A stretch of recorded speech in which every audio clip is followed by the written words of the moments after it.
చాలా important document. కనీసం మనోళ్ళ దగ్గర ఈ డాక్యుమెంట్ కూడా లేదు. ఇది రాష్ట్ర ప్రభుత్వం నిద్రపోతున్నది. నిద్రపోతుందా, నిద్రపోతున్నట్టు నటిస్తుందా నాకైతే అర్థమైతలేదు.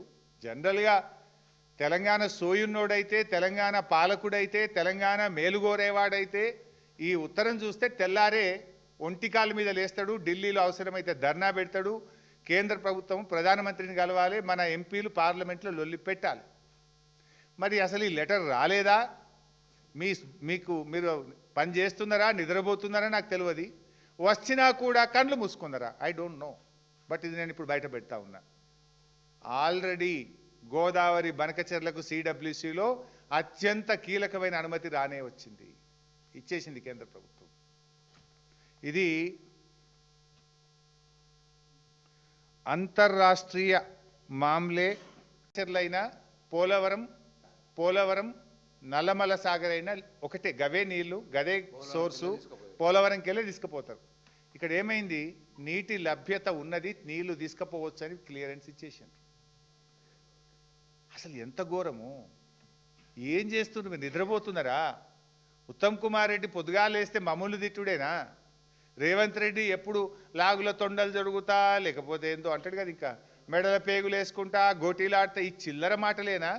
నువ్వేమన్నా రాష్ట్ర ముఖ్యమంత్రిగా రాష్ట్ర ప్రయోజనాలు ఏమైనా కాపాడేది ఉన్నదా లేదా?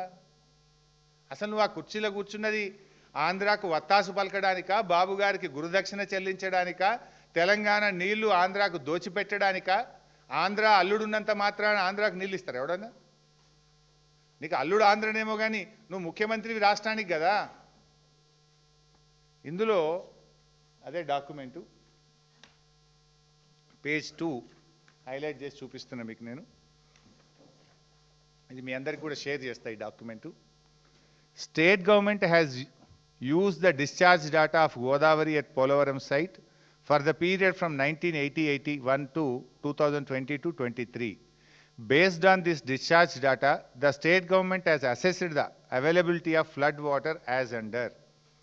In excess of 1 lakh cusecs of flood flow, and after deducting the demands of ongoing Chintalapudi, Uttarandhra Sujala Sravanti lift irrigation schemes from Polavaram spillway, during the period from July to October, ఎన్ని టీఎంసీల నీళ్ళు ఉంటాయంటే 790 టీఎంసీలు ఉంటాయని లెక్క తెలిసిండ్రు.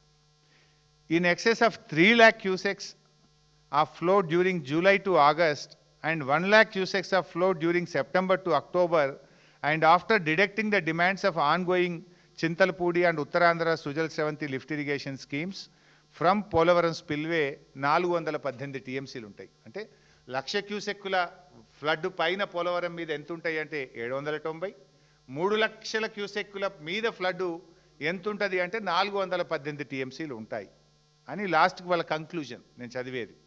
As the proposed diversion of 200 TMC of flood water from Godavari river during the period from July to October, after deducting the demands of aforesaid lift irrigation schemes in both the above mentioned cases is lower than the